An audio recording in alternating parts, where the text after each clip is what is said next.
I was wrong about the Sony Fx30. Let me explain. About a year ago, I pre-ordered this camera and had every intention of using it alongside several other cameras. My A7S III and a red Komodo in particular, but also an FX3 as well. At the time that it was announced, Sony claimed that it had about a stop less of dynamic range, was definitely not as good in low light performance as some of their other cameras, and was honestly placed at the bottom of their lineup.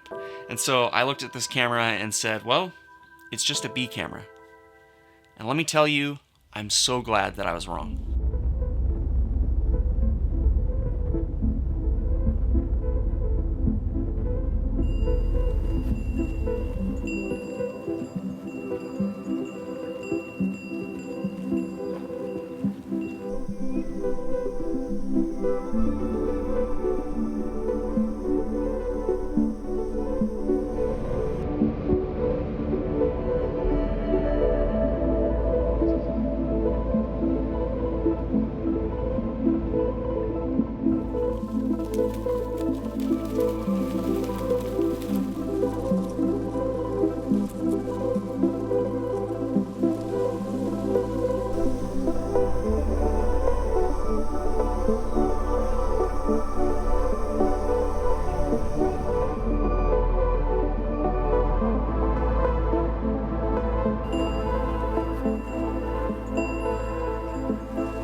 The Fx30 is nothing short of an incredible camera.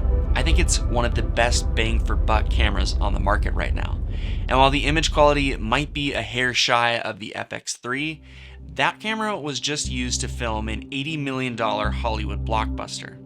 This camera cuts in really well and matches my other cameras on a lot of different projects. And when I'm able to control the lighting and film at one of the base ISOs, I honestly don't know that I could tell a difference between the color science and the noise performance.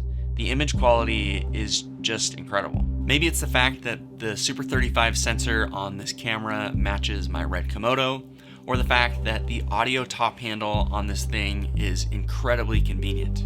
Or it could be the fact that this camera continues to receive updates from Sony when my A7S III seems to be all but forgotten about. Whatever the circumstance is, the fact remains that this camera more and more has exceeded my expectations. And I think especially when you consider the price and the image that this camera produces, it just blows me away. And honestly, I keep reaching for it when I'm planning projects. This camera more and more has made me realize that it just is an awesome time to be a filmmaker, because even the cameras that are at the bottom of Sony's lineup or other manufacturers' lineups really are amazing. And I think that it kind of frees us up as filmmakers to just be able to tell cool stories when we know that just about any camera can produce a good image. I think what I'm trying to get at is that this camera really is worthy of the title of an A camera. All right, I'll catch you guys in the next one.